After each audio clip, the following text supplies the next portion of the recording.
Olá, muito bom dia. Muito obrigado mais uma vez pela sua companhia. Está começando mais uma edição do programa Agronegócio e eu desejo a você um dia de muita paz e muita saúde. E no programa de hoje nós vamos falar de recuperação de pastagens degradadas. Vou comentar do mercado da carne de frango e também do mercado do boi e da produção de carne bovina. Vamos falar das condições climáticas no Brasil, condições essas que já ultrapassam o controle. Você vai ver que os javalis estão preocupando muitos produtores de suínos da França e da Alemanha. E vamos falar das condições climáticas no Brasil. Vamos comentar também, eu vou conversar com Lohane Ferreira, ela é analista da Pátria Agronegócios e nós vamos falar do mercado da soja. O programa Agronegócio já está no ar.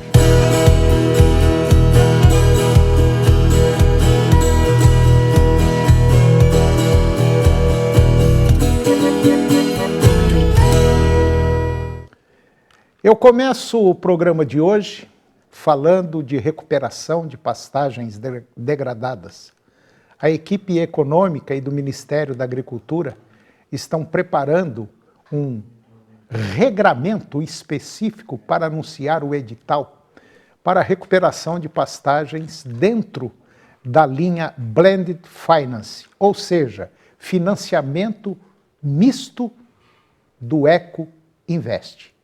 Após a identificação ou após a definição do modelo, o leilão será ofertado aos bancos que farão lances aos projetos de financiamentos.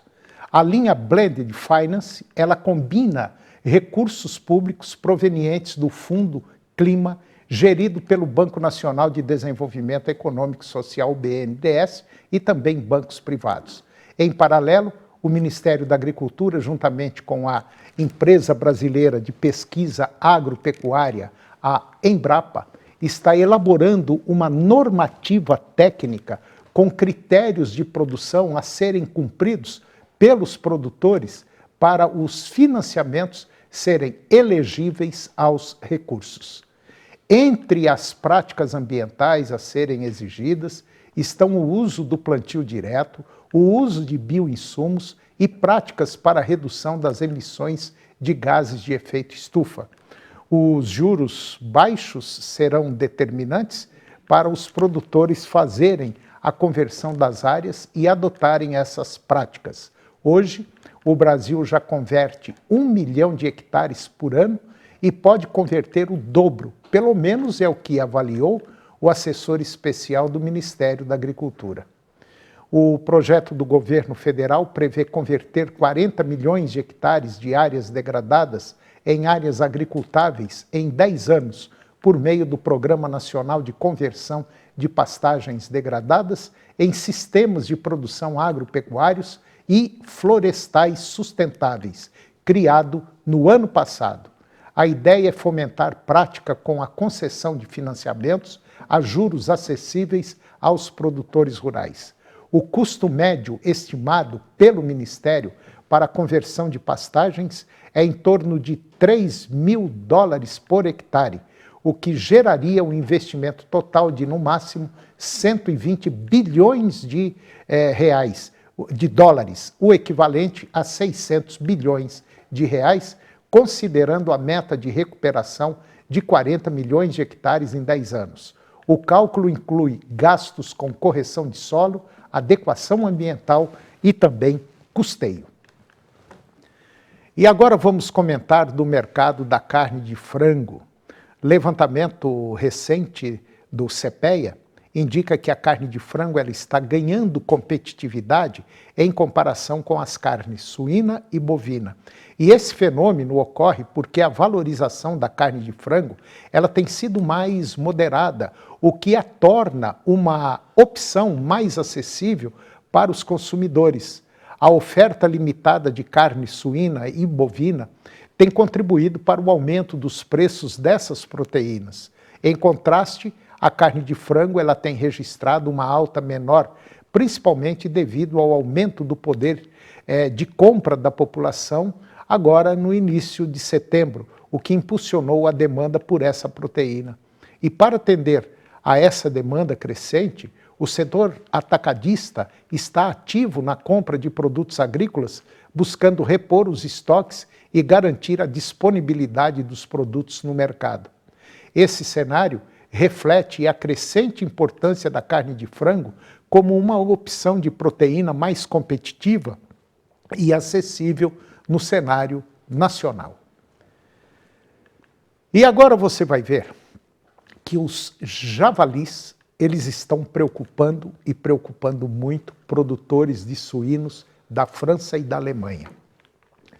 Os sindicatos de agricultores franceses, incluindo a FNCA e a FNP, exigiram uma ação imediata para prevenir a entrada da peste suína africana no país.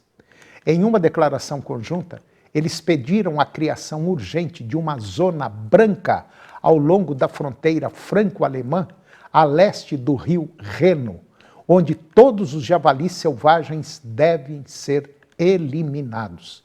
A solicitação sugere e surge também em meio a uma proposta de proximidade crescente do vírus, que já está a apenas 78 quilômetros da fronteira francesa. Conforme relatório datado do dia 10 de setembro da Plataforma Francesa de Vigilância de Doenças Animais.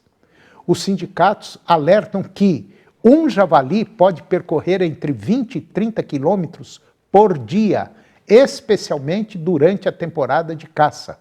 Além do abate em massa, as organizações agrícolas pedem ao governo francês manter um estoque preventivo de portões e materiais e para realizar auditorias sistemáticas de biossegurança nas propriedades de suínos nas regiões da fronteira. Fazendas que não cumprirem os requisitos de segurança devem ser ordenadas a suspender as suas atividades para evitar a propagação do vírus. E agora vamos dar um giro aí pelo mercado do boi gordo e também da produção de carne bovina. O mercado físico do boi gordo, ele voltou a registrar preços em alta ao longo da semana e, segundo a analista de consultoria das safras e mercado, o Fernando Henrique Iglesias, o ambiente de negócios ainda sugere pela continuidade do movimento de alta no curto prazo, em linha com a posição das escalas de abate que permanecem encurtadas. Diante da maior necessidade de compra, as indústrias seguem reajustando os preços na compra de gado. A expectativa positiva se dá em meio à boa condição de demanda, com exportações bastante representativas e com o mercado interno também contando com bom potencial de consumo.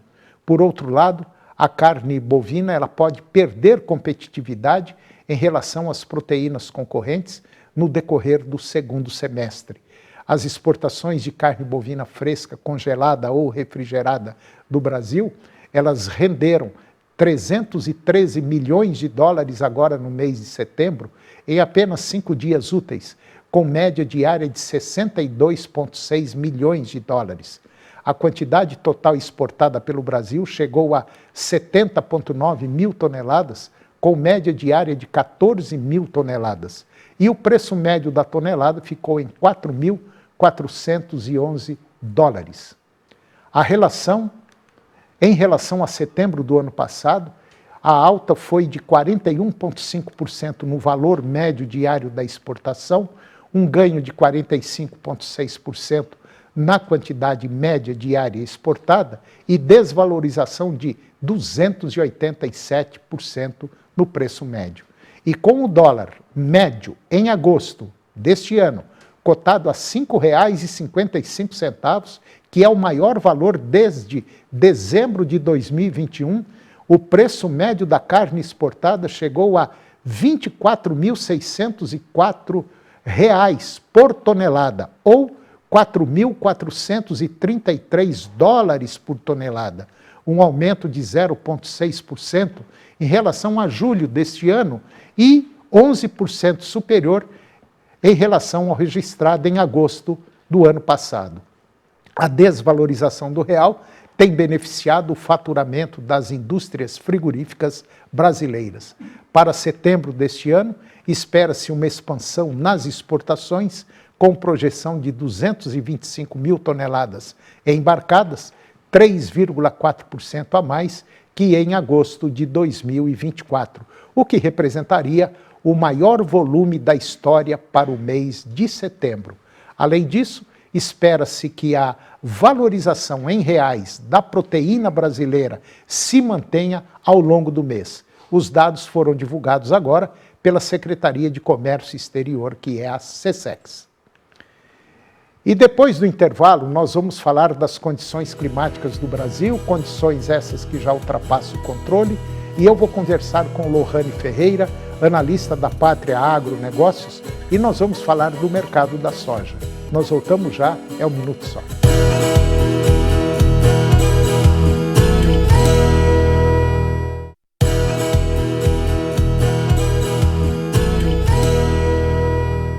Nós estamos de volta e agora nós vamos falar das condições climáticas aqui no Brasil.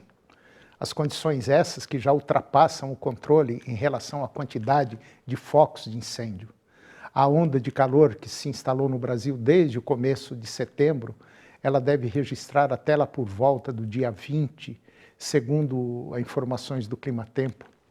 E esse fenômeno, considerado, é o mais longo e intenso de 2024 e tem um efeito, e tem feito as temperaturas ultrapassarem os 40 graus centígrados em várias cidades do país, especialmente nas regiões centro-oeste e norte. Em Mato Grosso do Sul, os termômetros podem chegar a impressionantes 44 graus centígrados. O calor extremo também atinge os estados do Maranhão, Piauí, Bahia, Tocantins e o Pará, onde as temperaturas devem ficar em torno dos 40 graus centígrados. Outras áreas afetadas incluem o oeste e norte de Minas Gerais, o norte e extremo oeste de São Paulo, além do norte e noroeste do Paraná.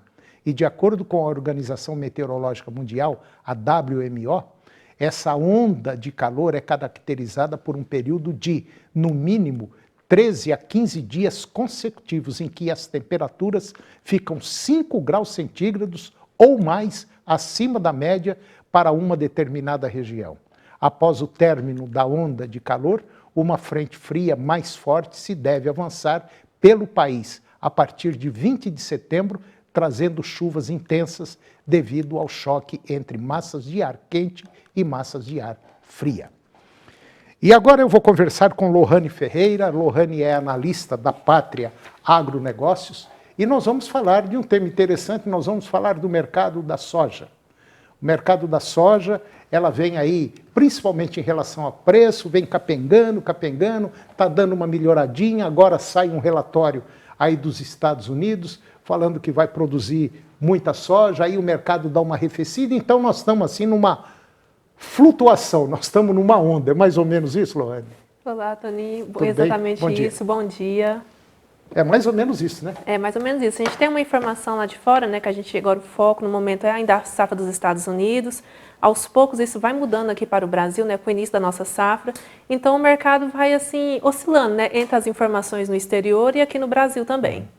Agora, isso pode, essa flutuação, eu não diria só de preço, mas de quantidade de soja, ela pode influenciar nas indústrias brasileiras? Sim, então vamos falar então um pouco do quadro de oferta e demanda aqui da safra 23-24, que foi essa nossa última safra, né? Vocês inclusive prepararam um quadro, né? Isso, esse é o nosso quadro que a gente atualiza lá para os nossos clientes, então a gente está disponibilizando aqui para todo mundo. Então, quando a gente olha para esse quadro, Tony, desde o ano passado, antes mesmo do início da safra, a gente já vinha falando sobre as possíveis quebras que poderiam ocorrer na safra por conta das questões climáticas. Isso já foi antecipado pela Pátria muito antes assim, do início dos preparativos de plantio. Eu me lembro disso, que vocês fizeram esse lançamento desses números e vocês falaram, olha, vai acontecer isso. E não deu outra, né? Exatamente, não deu outra, né? Isso foi confirmado agora. Só que, enquanto a gente falava que haveria uma quebra, outras consultorias, principalmente o USDA, né, batia na tecla de que não. A gente teria uma safra muito cheia. Então, eu me lembro disso. E o que o mercado fez? o mercado foi nessa onda de vamos ter soja sobrando e está tudo bem. Só que agora a gente consegue ver as consequências disso. Na onde? Segundo as nossas estimativas, a estimativa da Pátria, a gente vai ter aí uma produção em 2023, 2024, foi de 144,3 milhões de toneladas. Então, diante desse volume, a gente tem umas exportações girando em torno de 91 milhões de toneladas e a gente tem um consumo interno de 57,1 milhões de toneladas. Então, diante disso, a gente já consegue observar que as indústrias de esmagamento elas estão com a necessidade de maior compra no mercado interno. E a gente consegue já observar que há uma falta de soja disponível. Ou seja, assim, é bom deixar claro que a gente está falando de soja disponível, não soja futura, não é a soja 2025. É a soja disponível, a soja Hoje, que foi recém-colhida ali na safra 23, 24. Para fazer as indústrias funcionarem. E isso. não ter problema de falta de tanto óleo quanto farelo. Isso, exatamente. Assim, atualmente, a necessidade de compra para se manter elas abastecidas até o final de ano, operando sem nenhum problema, é de 12,4 milhões de toneladas. Só que para ter aquele estoque de passagem, para elas se manterem operantes até fevereiro de 2025, esse volume é ampliado para 20,9 milhões de toneladas. Ou seja, é uma necessidade de compra que as indústrias têm, que elas vão se abastecer no mercado interno. Só que por conta dessa quebra de safra que nós tivemos, o Brasil passou agora a importar volumes recordes de nossos vizinhos. Vizinhos esses que são quem? O Paraguai e o Uruguai. E essa soja ela entra no Brasil por via terrestre. Nós de janeiro até agosto já importamos cerca de 800 mil toneladas de soja. E até dezembro, esse volume deve chegar entre 1,65 e 1,7 milhões de toneladas. É um volume recorde em comparação com os outros anos. Mas é bom a gente deixar claro que esse volume, que poderá chegar até 1.700.000 toneladas agora em dezembro, é a quantidade de soja que as indústrias precisam para não ter problema.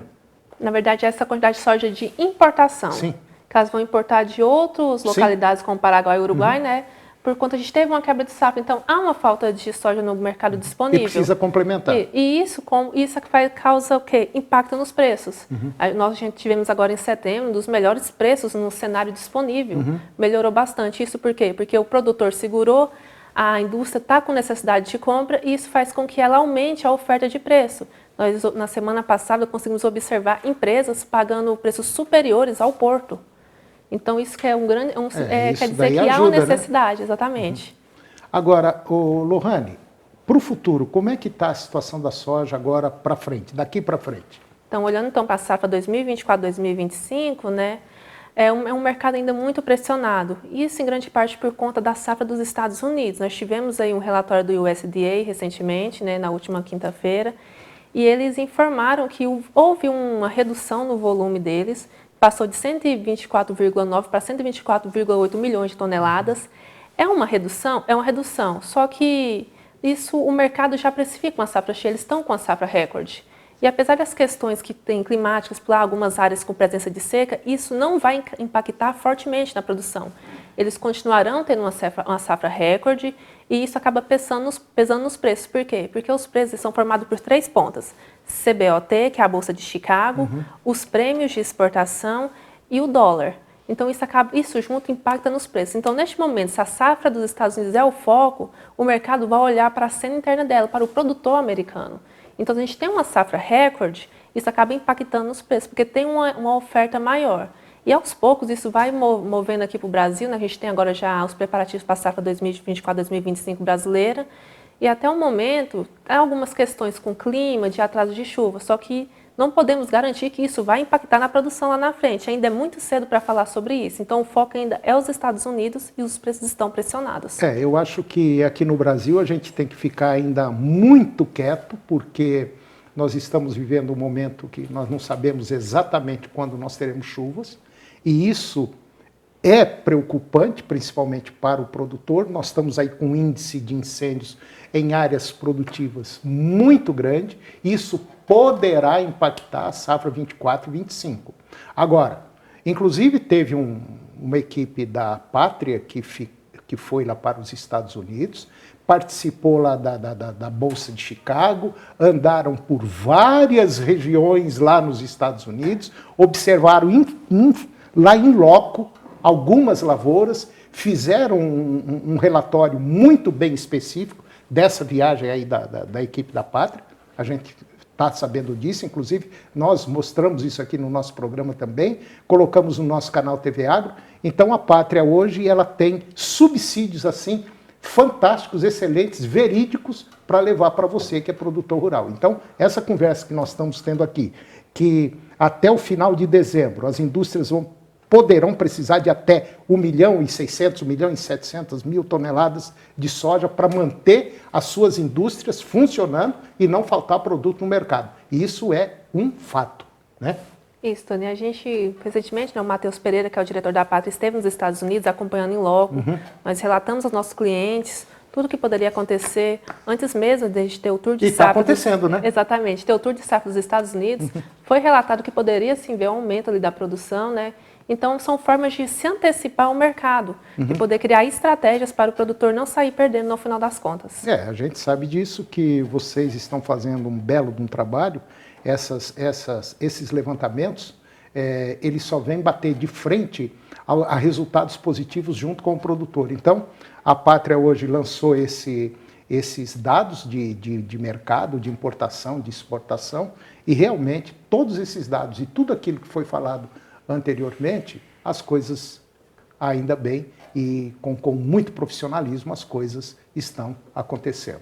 Agora, nós temos que ter, principalmente o produtor brasileiro, tem que ter um pouco de cautela, porque alguns dados de institutos de meteorologia mostram que nós vamos ter alguns problemas relativos às condições climáticas, e isso é muito preocupante. Haja vista que nós estamos aí basicamente no meio de setembro e, infelizmente, nós não temos assim, nenhuma, vamos dizer assim, nenhum sinal de chuvas agora aqui, principalmente para a região centro-oeste. E isso é preocupante, porque a hora que começar a chover, nós vamos precisar aí de 10, 15 dias de muita chuva para poder encharcar o solo, molhar bem e a gente entrar dando uma preparada no solo para poder plantar. É mais ou menos isso, né? Isso, na verdade, são junções de variáveis, né? É Que o verdade. produtor tem que ficar atento. É o cenário climático, é o mercado, tudo isso vai influenciar no seu preço, porque se você não tem a chuva ali, você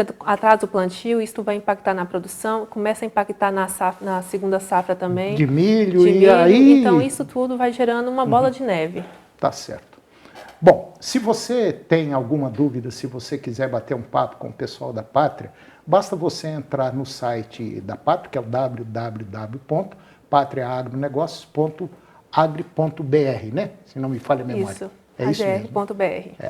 Então, você vai ter as informações mais fidedignas do mercado. Pode ser da soja, do milho, do boi, enfim, tudo aquilo que você precisar, você pode ter certeza absoluta que a Pátria ela traz todas as informações assim, inclusive previsões de mercado, como ela tem feito sempre, e os resultados que nós aqui do programa passamos para você são resultados que realmente estão acontecendo e vão acontecer, pode ter certeza absoluta disso. Ô, Lohane, só para finalizar, como é que está aí a esperança do milho? Como é que está o mercado do milho? Por alto só. Então, falando agora para o mercado do milho, né? No milho agora que foi recém-colhido, né, da segunda safra, a gente tem um mercado ainda ganhando tração nas exportações. É um mercado ainda muito mais lateralizado, um mercado mais lento, só que aos poucos está melhorando. A nossa paridade de exportação já está assim, acima dos R$60 por saca. E isso é um ponto que a gente tem que olhar então para os Estados Unidos, porque a cotação da Bolsa influencia nessa paridade de exportação. Sim. Então é um fator também de ficar atenção às movimentações em Chicago para o milho. Tá certo. Bom, eu conversei com Lohane Ferreira. A Lohane, ela é analista da Pátria Agronegócios e nós demos assim uma viajada pelo mercado da soja. Lohane, muito obrigado mais uma vez e até a próxima. Eu agradeço, Toninho. Até a próxima. Obrigado. E o programa de hoje chegou ao fim. E eu termino o nosso programa com a seguinte frase: não olhe onde você caiu, mas onde você escorregou. Muito obrigado pela sua companhia. Que Deus nos abençoe e até o próximo programa.